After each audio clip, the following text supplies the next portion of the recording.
রাজধানীর জিয়া উদ্যানে পিতা শহীদ রাষ্ট্রপতি জিয়াউর রহমান ও মা সাবেক প্রধানমন্ত্রী বেগম খালেদা জিয়ার সমাধি সৌধে শ্রদ্ধা নিবেদন করবেন প্রধানমন্ত্রী তারেক রহমান। আমরা সরাসরি যুক্ত হচ্ছি সেখানে রয়েছেন সহকর্মী আঞ্জাম খালেক। যেমনটি দেখছিলেন যে সাভারের জাতীয় স্মৃতিসৌধে কিন্তু ইতিমধ্যেই আনুষ্ঠানিকতা শেষ করেছেন প্রধানমন্ত্রী তারেক রহমান এবং সেখান থেকে কিন্তু কিছুক্ষণ পরেই তিনি আসবেন এই জিয়া উদ্যানে। এখানে কিন্তু তিনি শহীদ রাষ্ট্রপতি জিয়াউর রহমান এবং সাবেক প্রধানমন্ত্রী বেগম খালেদা জিয়ার যে কবর রয়েছে সেটি জিয়ারত করবেন। আমরা একটু দেখাতে চাই, আমার পিছনে কিন্তু দেখতে পাচ্ছেন যে ইতিমধ্যেই আইনশৃঙ্খলা বাহিনীর সদস্যরা কিন্তু প্রস্তুতি নিয়েছে। তারা কিন্তু কড়া নিরাপত্তা বলয় তৈরি করেছে। এখানে বেলা 12:15 কিন্তু প্রধানমন্ত্রী তারেক রহমানের আসার কথা এবং সেই সময়ে কিন্তু এখানে তার বাবা মায়ের কবর জিয়ারত করবেন এবং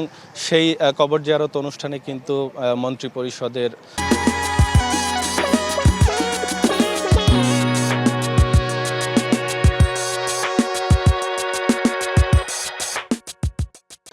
সদস্যরাও থাকার কথা রয়েছে।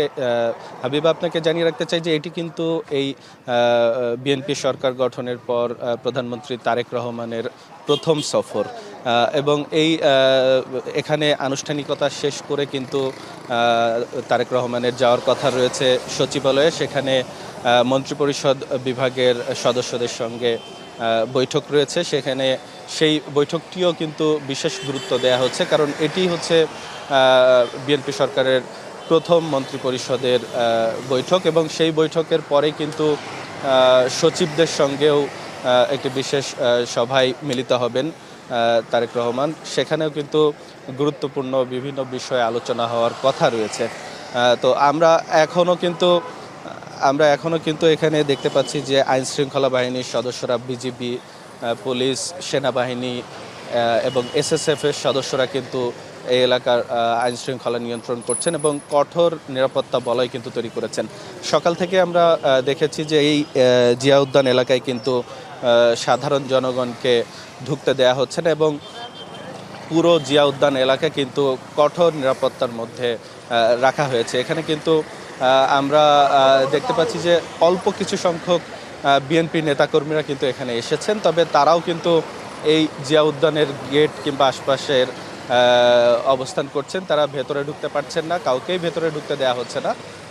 আইনশৃঙ্খলা বাহিনীর সদস্যরা কঠোর নিরাপত্তা দিচ্ছেন এবং হাবিব, আপনাকে জানিয়ে রাখতে চাই যে সবাই অপেক্ষা করছে আর কিছুক্ষণের মধ্যেই, অর্থাৎ 12টার কিছু সময় পরেই 12:15 সময় দেয়া হয়েছে। 12:15 কিন্তু তারেক রহমান এখানে শ্রদ্ধা নিবেদন করতে আসবেন।